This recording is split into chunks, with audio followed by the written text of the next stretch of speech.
Bonjour à tous et bienvenue dans ce podcast Cybersphère proposé par le club cyber de l'AEGE. Aujourd'hui, nous allons à la rencontre de Myriam Kemener, magistrate pénaliste, docteur en droit et auteure de Écosystème numérique, défis juridiques et sociétaux. Le club cyber vous souhaite une bonne écoute.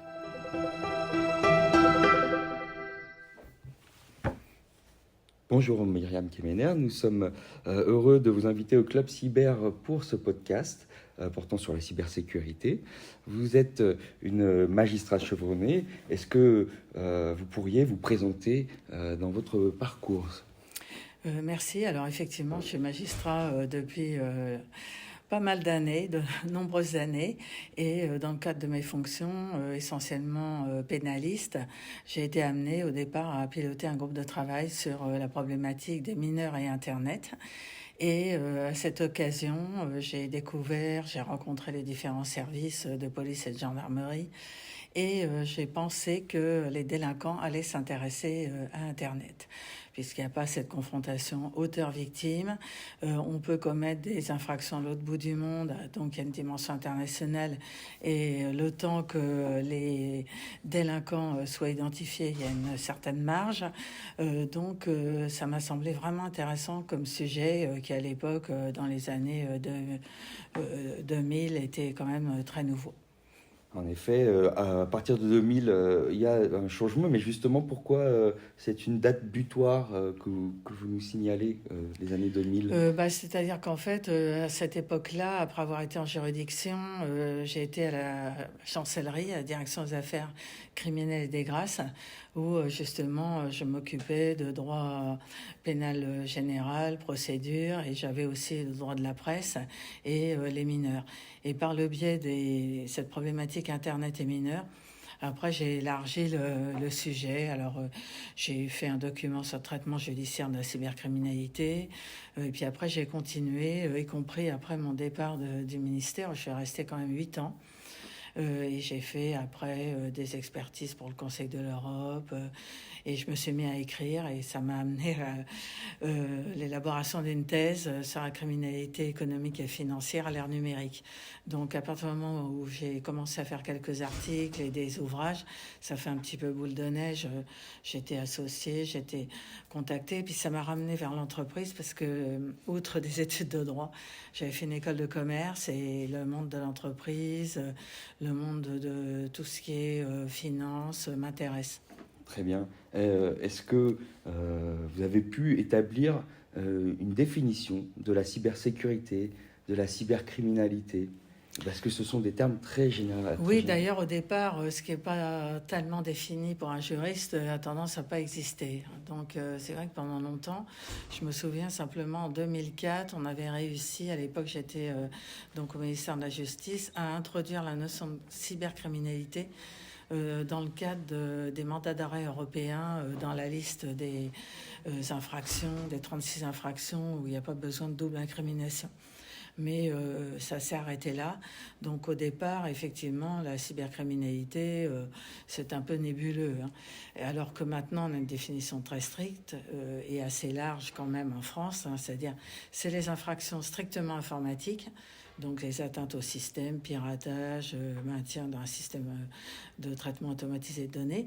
Mais c'est aussi les infractions classiques, je pense au blanchiment, escroquerie, abus de confiance, qui vont être démultipliées par le recours au réseau numérique. Donc c'est quand même, d'ailleurs, c'est vrai qu'actuellement il y a un débat, est-ce qu'on va créer un parquet national criminalité organisée ? Je pense, j'espère qu'on mettra la cybercriminalité dedans, puisque la cybercriminalité est une délinquance de plus en plus financière et une criminalité de réseau et donc une criminalité organisée. Et par contre, la cybersécurité, ça inclut aussi la prévention des risques numériques. Voilà, donc c'est à la fois cybercriminalité, mais anticiper justement, éviter de se faire attaquer, surtout pour les entreprises, les hôpitaux, etc. Eh bien, en termes de prévention, vous l'avez dit, il faut anticiper, mais quels seront les modes opératoires des cybercriminels de la finance à moyen terme? Ah bah, les modes opératoires, c'est les grands classiques finalement. Il y a toujours les escrocs qui s'adaptent. Ils sont friands d'innovation numérique et quand c'est pas encore très réglementé, ils vont s'engouffrer dans justement ces innovations numériques. Je pense par exemple à des affaires d'envergure de blanchiment via les cryptoactifs. Voilà, des plateformes sont créées. Après, ils vont pirater les plateformes pour récupérer l'argent. Donc, les modes opératoires, c'est toujours un peu les mêmes. Les ransomware, les bonnes escroqueries, le blanchiment. Voilà, si ce n'est que c'est démultiplié, même industrialisé, parce qu'il y a une hiérarchie. Il y a les codeurs et puis il y a les têtes de réseau qui sont administrateurs de plateformes, par exemple. Voilà, donc il y a maintenant le problème du numérique, ça a bouleversé les contentieux et on est souvent organisé par type de contentieux. Les COFI, les mineurs, les stupéfiants et maintenant, en fait, tout se mélange. Et c'est l'une des difficultés pour les organisations classiques, à mon avis. Si je comprends bien, les types de contentieux peuvent avoir plusieurs types d'acteurs, plusieurs types de cybercriminels.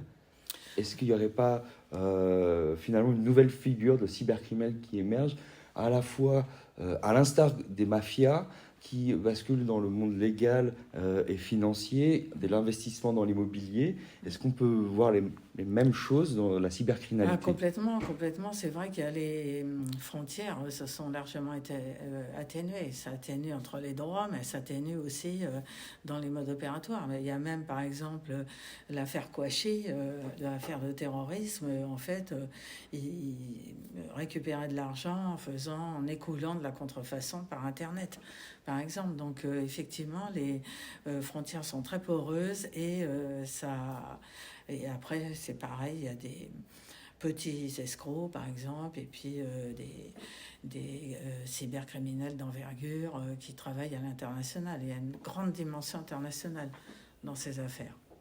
Donc ce ne sont plus seulement des individus, mais vraiment des bandes organisées qui agissent... Alors, il y a les deux, parce que finalement, il y a aussi, par exemple, la personne qui va arrondir un peu ses fins de mois, qui va écouler sur des plateformes des produits issus de recel, etc. Donc, tout le monde se met quand même au numérique. Donc ça, c'est classique, c'est le tout venant. Et il y a après ce qu'on appelle, d'ailleurs, c'est repris par le garde des Sceaux, la délinquance de haut du spectre, où là, c'est effectivement des mafias, des réseaux, des groupes parfaitement structurés. Et du coup, quelles sont les procédures judiciaires liées au numérique pour récupérer ces preuves et poursuivre ces cybercriminels? Alors, beaucoup de procédures classiques qui existent depuis X temps sont utilisables, ont été adaptées au numérique. Je pense par exemple aux interceptions. Au départ, c'était téléphonique, maintenant c'est numérique. Donc souvent, une procédure commence par des réquisitions aux opérateurs, aux géants de l'Internet, etc. Et après, le législateur a adapté certaines procédures. Parce qu'évidemment, il faut s'armer face aux délinquants.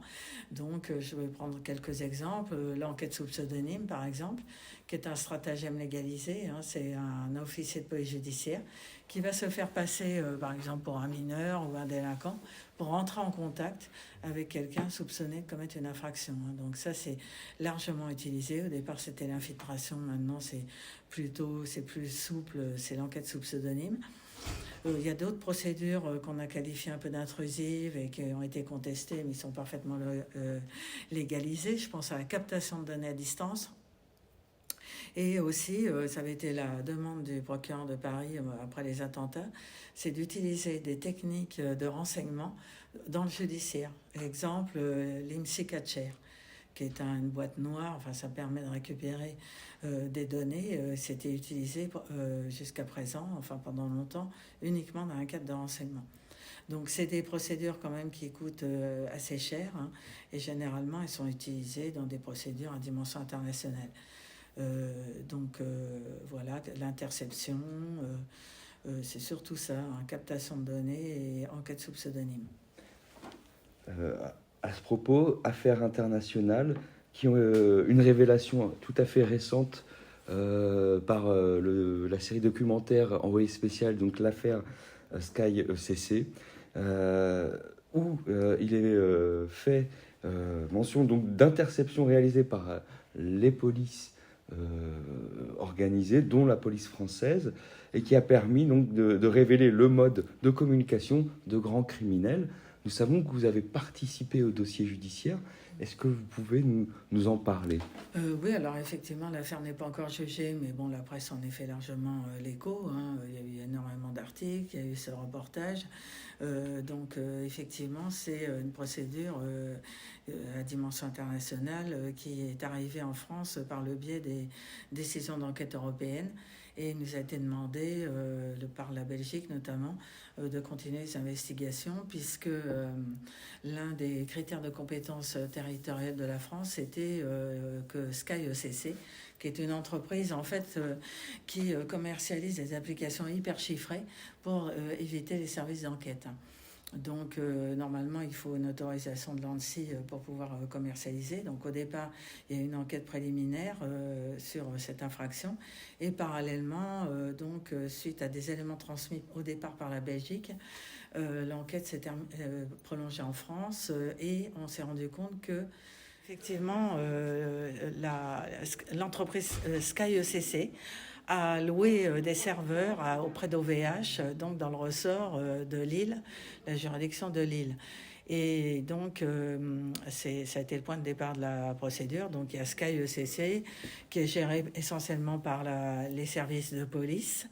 Et parallèlement, il y a une autre affaire dont la presse s'est fait largement l'écho, qui s'appelle Encrochat, qui est restée à Lille, mais qui est gérée par les services de gendarmerie.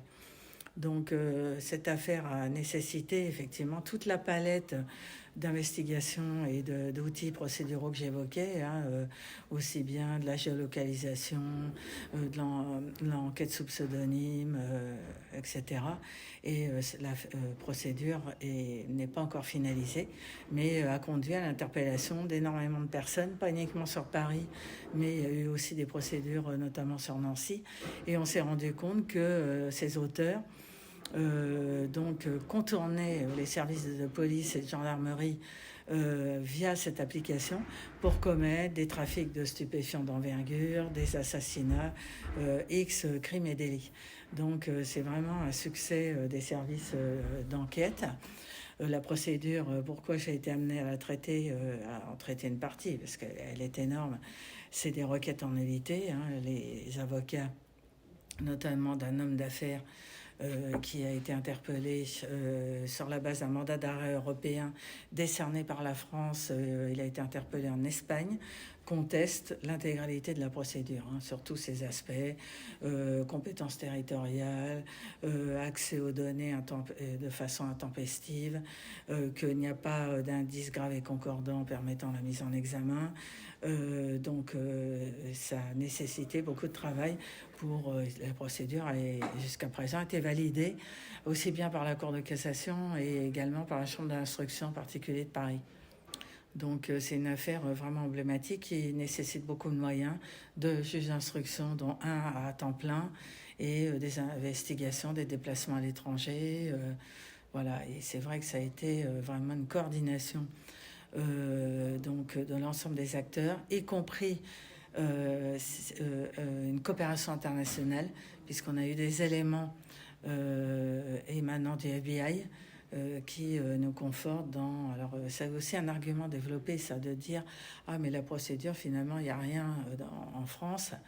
Finalement, ça résulte d'éléments transmis par le FBI. Mais en fait, ces éléments ne font que conforter ce qui a été investigué par la juridiction française.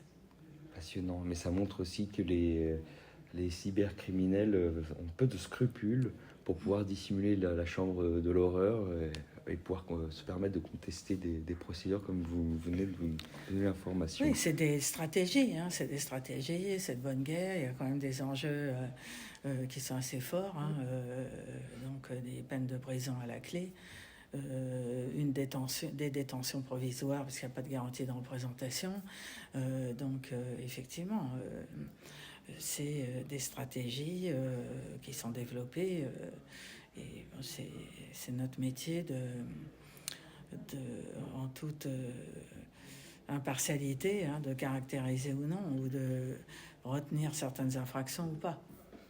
Et puis ça montre aussi que la coopération internationale, maintenant, elle est presque indispensable dans ce genre d'affaires, vu que c'est vraiment, exactement. Moi, j'ai, par le passé, enfin, dans précédentes fonctions aussi, j'avais été auprès d'Europol, hein, pour préparer les opérations. Alors, ça prend du temps, il y a des réunions préparatoires pour organiser des opérations qui permettent des interpellations simultanément dans plusieurs pays. Parce que c'est vrai qu'il y a une tendance à l'éparpillement de ces procédures. Et de plus en plus, maintenant, au même moment, le même jour, il va y avoir X interpellations dans plusieurs pays. Et par exemple, il y a aussi, par exemple, en matière de contrefaçon de médicaments, c'est régulier tous les ans, les opérations Pangea. Et donc dans plusieurs pays, des personnes qui se livrent à la contrefaçon de médicaments écoulés par Internet se font interpeller. Et les délinquants suivent l'actualité judiciaire. Voilà, donc ils se déplacent, ils modifient leur mode opératoire, enfin, c'est assez intéressant. Et justement, par rapport à Europol, comment ça marche? Quels sont les moyens qui existent pour travailler en collaboration? C'est-à-dire qu'ils mettent à disposition plusieurs services de police, en fait. Donc les magistrats ont des contacts avec Europol. Il y a aussi Eurojust, hein, donc on verra comment les choses évoluent, parce que maintenant il y a le parquet européen qui est compétent pour les fraudes au préjudice de l'Union européenne, mais tôt ou tard, à mon avis, le parquet européen sera concerné par des fraudes numériques. Donc c'est vrai qu'on parle moins d'Eurojust, on parle plutôt d'Interpol, Europol. Eurojust se met de plus en plus aussi à ces contentieux liés à la cyber. Mais ce n'est pas toujours le cas. Et sur le site d'Interpol, généralement, ils résument leurs affaires. Il y a quelques années, il y avait peu de choses sur la cyber. Maintenant, il y a énormément... il y a même un groupe spécialisé sur tout ce qui est cryptoactif. Enfin, il y a une grosse mobilisation. C'est comme les douanes maintenant. Les douanes judiciaires, enfin, et polices fiscales, ils axent sur les cryptos de plus en plus. Alors, pour évoquer toujours ce profil des cybercriminels, on voit les grands acteurs, le haut du spectre, comme vous citiez monsieur le ministre de la Justice. Les plus petits délinquants, vous aviez évoqué aussi l'affaire de terrorisme avec les frères Kouachi. Seulement, on voit que l'ensemble de ces acteurs sont en interaction. On le comprend dans vos propos qui s'adaptent au droit du numérique. Y aura-t-il un droit du cybercriminel qui pourrait émerger et qui entraverait finalement, qui serait pas serait-il une menace, ce droit du cybercriminel disons, c'est un peu compliqué de parler de droit du cybercriminel. C'est des arguments de défense. C'est-à-dire que, les arguments vont aller dans le sens que les infractions ne sont pas caractérisées. Les preuves, la preuve numérique, c'est majeur aussi. Les preuves sont contestées. Hein. Ça, c'est vraiment... là, je dirige prochainement une session sur la preuve numérique dans le cadre pénal. Elle est souvent contestée parce qu'il y a des systèmes différents sur la durée de conservation des données, l'accès aux données, est-ce qu'elle n'a pas été les preuves n'ont pas été modifiées. Donc ça, elle est volatile, hein, donc parfois difficile suivant les pays, et durées de conservation ne sont pas les mêmes. Donc effectivement, il faut agir assez vite. Hein, Non, je ne pense pas qu'il y ait de droits. Bon, il y a les droits de la défense, hein. C'est bien légitime, mais le cybercriminel est un délinquant comme un autre finalement et doit répondre de ses actes. Voilà, mais souvent il y a des arguments qui sont développés. Par exemple, quand il y a des atteintes au système, le délinquant va expliquer qu'en fait, il est expert en cybersécurité. Donc, il est légitime à avoir réalisé des attaques. Enfin, tous les arguments sont bons, hein. C'est de bonne guerre, hein. Il y a des arguments qui sont développés. Et après, il faut démontrer l'inverse ou voir si faut vérifier ce qu'il est bien expert en cybersécurité ou si c'est finalement un cyberpirate. Et est-ce qu'on pourrait parler maintenant plutôt des différentes lois qui existent en la matière et aussi parce qu'on a vu que vous travaillez maintenant sur le code du numérique chez LexisNexis. Est-ce que vous pourriez nous en parler ? Oui, bien sûr. Alors effectivement, on a eu tendance à dire qu'il n'y avait pas de texte, que la France était en retard. En fait, on a des textes depuis, on peut dire, la loi informatique et liberté de 78. Il y a une loi majeure aussi, c'est la loi en matière pénale du 5 janvier 88, la loi Godefroy, qui permet de réprimer piratage, atteinte au système. Donc elle a survécu au temps avec quelques petites adaptations, notamment sur le vol de données. Maintenant, on parle plutôt d'extraction de données. Donc ça, en matière pénale, c'est 2 textes majeurs. Après, il y a eu quelques adaptations. Je pense à les infractions compte tenu du déversement de haine sur Internet, par exemple. Il y a donc le revenge porn. On est dans une démarche européenne, internationale. Donc il y a eu quelques petites adaptations, même si on peut réprimer les violences, y compris les violences psychologiques. Après, il y a eu quelques infractions complémentaires. En matière pénale, comme je l'indiquais, des nouvelles procédures qui ont été créées à travers ce qu'on appelle les LOPSI 2, les lois à connotation un peu de sécurité intérieure, faut bien le dire. Donc ça, c'est vraiment le bloc pénal. Et de plus en plus, même si le droit pénal est un droit souverain, au regard de frontières étatiques, de plus en plus, c'est la transposition, nos derniers textes sont la transposition de directives. Alors je prendrai quelques exemples, parce qu'on en parle beaucoup en ce moment. Ces directives Nice, par exemple, Nice 1, bientôt Nice 2, qui imposent des normes de sécurité à l'ensemble des acteurs. On se rend compte, il y a une grosse prise de conscience pour justement renforcer cette sécurité des systèmes d'information. Parallèlement, on a eu, ça ferait grand bruit, on avait l'impression qu'il n'y avait rien avant, c'est le fameux règlement sur le fameux RGPD. Alors là, c'est le versant protection des données personnelles, donc justement qui impose des normes. D'ailleurs, souvent quand il y a une fuite de données, ça peut aussi attaquer les systèmes d'information, donc il y a une double notification à la CNIL et à l'Agence nationale de sécurité des systèmes d'information. Mais en fait, au niveau des textes européens, c'est vrai que l'Europe, il paraît qu'aux États-Unis, c'est un peu aussi la même chose. Il y a une frénésie législative. Donc, bien sûr, Nice 2, on peut citer aussi DORA, qui est la cybersécurité, c'est Digital Act, je sais pas l'intégralité des sigles, mais c'est pour sécuriser en particulier les établissements financiers, y compris les cryptos, les établissements qui sont compétents en matière de crypto. Pour réglementer davantage justement ces cryptoactifs, il y a une autre directive qui s'appelle MiCA.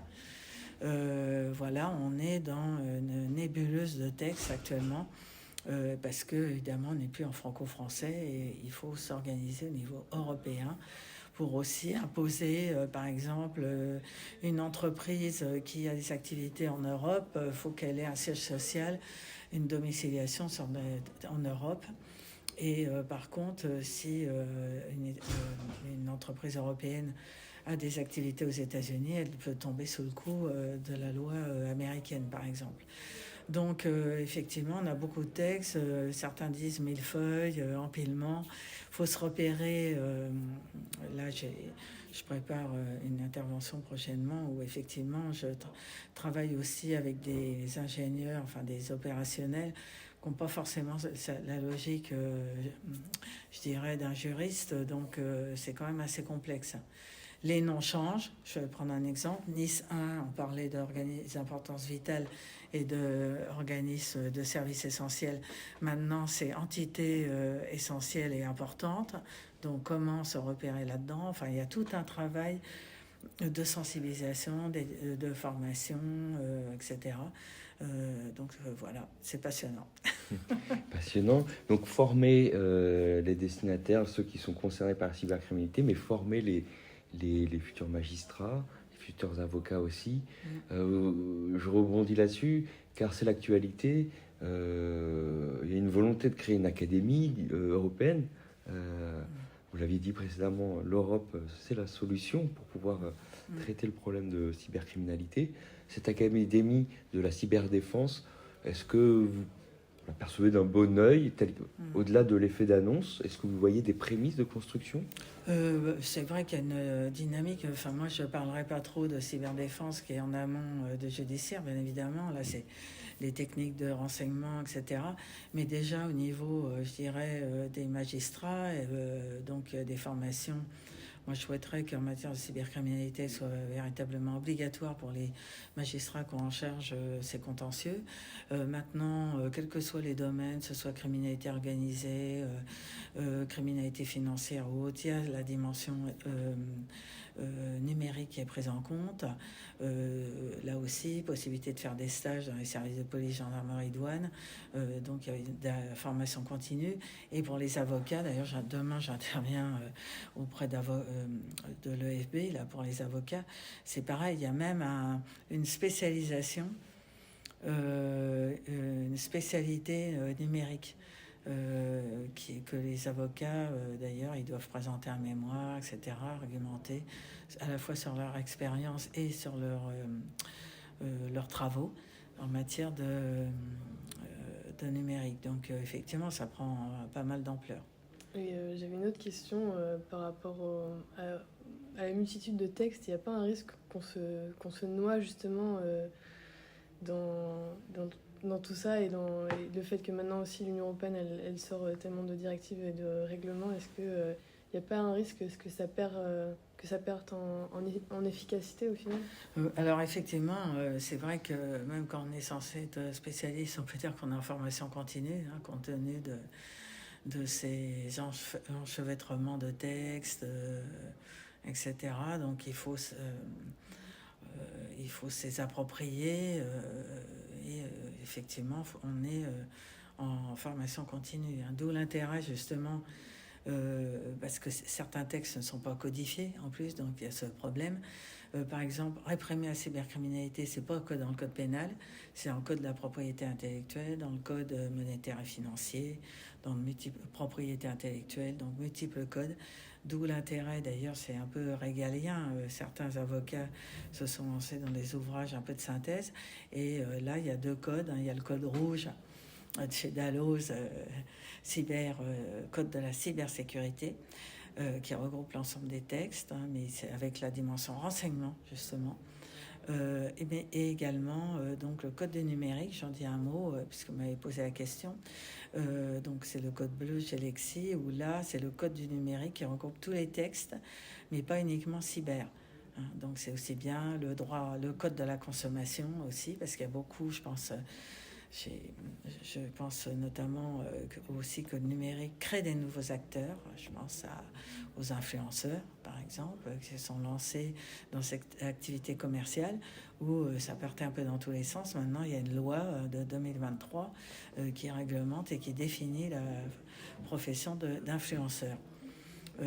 Donc ce code du numérique aborde l'ensemble des sujets, protection des données. Il y a un développement assez important sur la cybercriminalité également, mais pas uniquement. C'est les relations employeurs-salariés au regard du numérique, hein, l'utilisation par exemple des outils numériques fournis par l'employeur.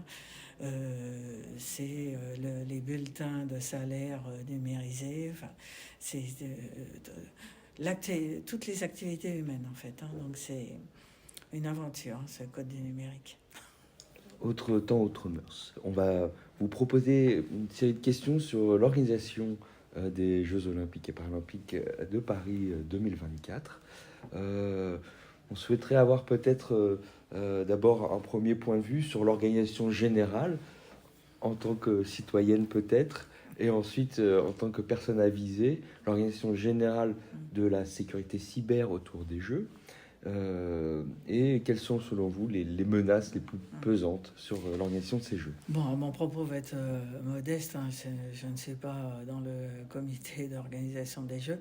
Ce qu'on constate tous en tant que citoyens, c'est quand même une accélération des cybermenaces, qui visent aussi bien les hôpitaux, il y a même paralysie ponctuelle de ministères, enfin personne n'est à l'abri, hein, ça c'est évident, hein. Donc ça a nécessité une mobilisation très importante, en particulier de l'ANSSI, qui est en première ligne, le ministère des Armées qui a fait un exercice, a été médiatisé récemment, un exercice de crise en Estonie, qui est un petit pays, mais enfin qui est quand même en pointe sur ces sujets, puisqu'ils avaient été entièrement paralysés et ça donnait lieu au manuel de Tallinn. Donc il y a une mobilisation très importante de l'ensemble des services, une espèce de mutualisation des services. Et puis, alors on parle beaucoup, parfois un peu à tort à travers, qu'il va y avoir la reconnaissance faciale, enfin on va être quasiment en Chine au moment des Jeux Olympiques. Bon, en fait, c'est pas du tout de la reconnaissance faciale, hein, c'est de la vidéo protection avec justement des caméras augmentées. Donc voilà, mais c'est très réglementé. Tout est vraiment encadré et avec des possibilités de recours. Mais c'est clair qu'à l'approche d'événements, il y a aussi par exemple un autre événement prochain, c'est les élections européennes. Donc là aussi, ça peut donner lieu à de la désinformation, les deepfakes, etc. Donc là aussi, il me semble qu'il y a un projet de texte, parce que actuellement, les deepfakes sont réprimés, mais justement dans un contexte préélectoral. Voilà, donc c'est dans le code électoral, encore un autre code. Mais vu l'ampleur que ça prend, il y a aussi, j'ai pas eu le temps d'en parler, tout ce qui est infraction de contenu, la haine sur Internet, les atteintes aux mineurs. Donc là, il y a une loi qui est en cours. Enfin, le projet a été validé récemment. Donc le législateur s'adapte en fonction, je dirais, des tendances. Mais pour ces grands événements, il y a une mobilisation globale. En plus, ce qui est intéressant, et je vais peut-être clôturer là-dessus, c'est que la lutte contre la cybercriminalité, et ça bouleverse aussi, par exemple, le service public, c'est une coopération publique-privée. Donc beaucoup d'entreprises ou des startups travaillent pour le compte de l'État, se coordonnent, et ça c'est quand même des fonctionnements assez nouveaux. C'est nouveau, ça fera du retour d'expérience, et vous le dites, et c'est intéressant, finalement on y gagnera parce qu'on a appris à travailler ensemble. Oui, tout à fait. Merci. Et peut-être avant de finir, on pourrait juste parler du fait que vous allez intervenir ici à l'EGE dans le cadre du master en intelligence juridique. Est-ce que vous pouvez donner quelques mots là-dessus? Oui, alors effectivement, c'est une nouvelle formation extrêmement intéressante. Donc j'ai été contactée pour intervenir, où je parlerai effectivement essentiellement du droit pénal, des évolutions avec des cas pratiques. Voilà, enfin, je suis très contente d'intervenir dans cette formation, puisqu'il y a aussi, je pense qu'il faut sensibiliser à tout ce qui est intelligence économique, qui n'est pas encore intégré par tout le monde, je pense, en France. Et en plus, par le passé, j'ai fait des formations monter des formations sur l'intelligence économique. Et de plus en plus, ça a évolué vers l'anticipation des risques numériques. Donc je pense que en expliquant justement ce lien entre cybersécurité et intelligence économique, je pense que c'est intéressant pour avoir les bons réflexes et éviter de se faire pirater. Très bien. Merci beaucoup, Myriam. Merci beaucoup, Myriam. Merci à vous. Et à une prochaine fois. À bientôt.